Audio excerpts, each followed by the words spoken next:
श्री शिवाय नमस्तोभ्यम। हर हर महादेव। दोस्तों, इस वीडियो में हम आपको प्रदोष के उपाय बताएंगे। शुक्ल पक्ष की प्रदोष हो तो धन की वृद्धि के उपाय किए जाते हैं तथा कृष्ण पक्ष की प्रदोष हो तो रोग मुक्ति के उपाय किए जाते हैं। इस वीडियो में गुरुजी आपको 3 उपाय बताएंगे। एक घी के दिए का उपाय धन की वृद्धि का है तथा एक सरकारी नौकरी का उपाय आप गुरुजी के मुख से सुनिए। उसका दिन पड़ जाए और आपको लग रहा हो कि मेरा महादेव को मैं जल चढ़ाते चढ़ाते इतना समय हो गया, मेरा महादेव नहीं सुन रहा, तब कभी कभी ऐसा मन में आए कि क्यों नहीं सुन रहा, तब लोटा भरकर जब जल लेकर जाओ, गणेश जी को चढ़ाया, अशोक सुंदरी को चढ़ाया, षडानंद कार्तिकेय को चढ़ाया, माँ जगत जननी जगदम्बा माँ पार्वती को चढ़ाया, वही जल ले जाकर बेलपत्री के वृक्ष पर चढ़ाया। शिव जी को अर्पण नहीं कर पाए। देवाधिदेव माता पार्वती जी से कह देते हैं, सुन पार्वती, अगर कोई भूलवश भी मुझ पर जल चढ़ाना भूल जाए और तेरे हस्त कमल पर जल चढ़ा कर जाए तो पार्वती जितना फल मैं प्रदान करूं उससे दुगना फल तुझे प्रदान करना है। ये शिव कह रहा है। हम अगर बीमारी के लिए कोई उपाय करें तो कौन सी प्रदोष पर करें, और लक्ष्मी के लिए कोई उपाय करें तो कौन सी प्रदोष पर करें, तो अच्छे से सुन लेना भाइयों। शुक्ल पक्ष में जो प्रदोष पड़ती है वो लक्ष्मी की वृद्धि के लिए होती है। कृष्ण पक्ष में जो प्रदोष पड़ती है वो रोग और बीमारी को मिटाने की होती है। तो जितने उपाय आपको प्रदोष के बताए जाते हैं उस हिसाब से आप करो कि शुक्ल पक्ष की प्रदोष है तो लक्ष्मी का कोई उपाय करना है तो हमें शुक्ल पक्ष की प्रदोष पे करना है। अगर हमें बीमारी से निपटने का कोई इलाज करना है या कोई उपाय करना है तो उसको कृष्ण पक्ष की प्रदोष पर करना है।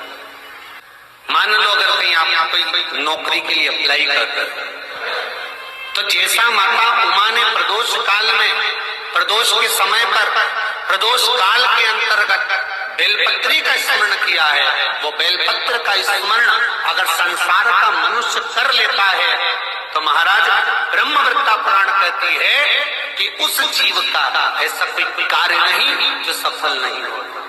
महाराज मेरा निवेदन रहेगा, किसी एग्जाम में आप बैठ रहे हो, इंटरव्यू के लिए जा रहे हो, किसी कार्य के लिए जा रहे हो, नौकरी नहीं लग रही, सर्विस नहीं लग रही, तो महाराज तांबे के कलश में 11 बेलपत्र को रखा जाए और तांबे के कलश में 11 बेलपत्र रखकर उसमें 11 सफेद पुष्प को डाला जाए।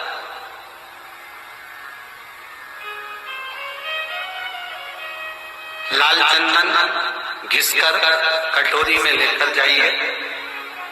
प्रदोष के दिन शुक्ल पक्ष का जो प्रदोष पड़ जाए उसके दिन शंकर के शिवलिंग पर लाल चंदन लपेटने से पहले शंकर की जो जलाधार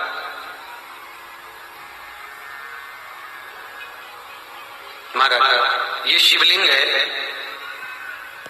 ये शिवलिंग है और ये पूरी गोल और ये चरण ये जलाधार, ठीक है। आपको पहले भी कहा है शंकर जी की पूरी जलाधारी में शंकर जी का संपूर्ण परिवार है। राइट जो चरण है जहां से पानी नीचे गिरता है वो गणेश जी का स्थान है, लेफ्ट कार्तिकेय जी का स्थान है, बीच में जो मोटी सी लाइन है वो अशोक सुंदरी का स्थान है। जहां पर शिवलिंग रखा हुआ है ये माता जगत जननी जगदम्बा का हस्त कमल है। शंकर भगवान को माँ अपने हस्त कमल पर रखी हुई है। ऊपर से जो बूंद बूंद पानी जलाधारी से नीचे गिर रहा है ये शंकर भगवान की 5 लड़कियां हैं, जया, विषहरा, सामरीबारी, दोतली और देव। ये ऊपर से बूंद बूंद जल गिरा शंकर जी के साथ में करती है। शंकर भगवान का संपूर्ण परिवार जलाधारी में विराजमान है। शिव महापुराण कहती है, माता उमा का चरित्र कहता है, कोई एग्जाम में बैठ रहे हो, कोई कंपटीशन एग्जाम में बैठ रहे हो और चाहते हो कि मेरी नौकरी इसमें लगना ही चाहिए तो लाल चंदन का लेपन आपको इस पूरी जलाधारी पर करना है।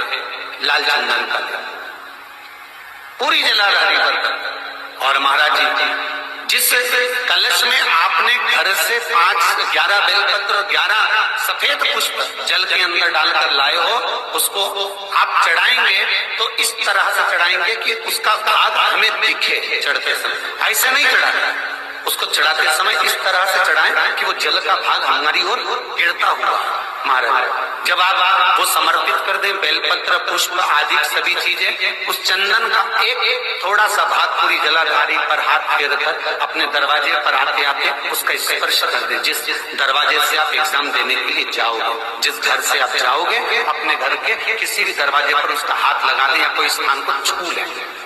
जिसको आप दरवाजे को खोलकर दरवाजे को स्पर्श कर या दीवार को छूकर या अलमारी को छूकर, जिसको भी छूकर आप जाओगे उसका स्पर्श कर लेना। फिर आपको कुछ नहीं करना है, उमा और महेश ही सब कुछ करेंगे जो उनको करना है। सब साथ में कहा कि जब धन कम हो, संपदा कम हो, व्यापार नहीं चल रहा हो, बहुत कष्ट बहुत तकलीफ की जिंदगी निकल रही है,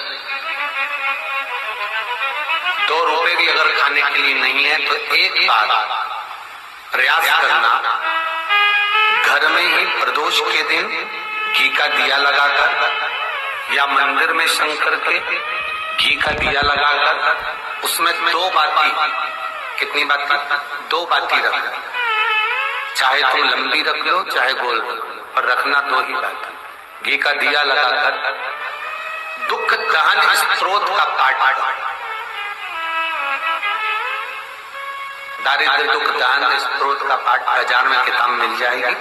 नहीं मिले तो मोबाइल पर सर्च कर लेना, उसमें निकाल लेना। महापुराण पर अगर पहली प्रदोष पर ही आपने अगर घी का दिया लगाकर आसन लगाकर शंकर के सम्मुख में प्रदोष के दिन प्रदोष काल में शिव की पूजन कर दारिद्र दुख दहन स्त्रोत का पाठ चालू कर दिया तो विश्वास रखना कि 5 प्रदोष तक तो बाबा खुद करुणा कर देगा। आपको मुड़कर नहीं देखना पड़ेगा। नौकरी नहीं लग रही, सर्विस नहीं लग रही, परास्त तो हो चुके हैं, फॉर्म भर भर कर दुनिया के हाथ जोड़ जोड़ कर एक बार महादेव के हाथ जोड़, एक बार उससे कह लो।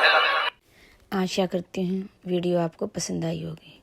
वीडियो को लाइक शेयर कमेंट कीजिए और चैनल को सब्सक्राइब कीजिए। धन्यवाद।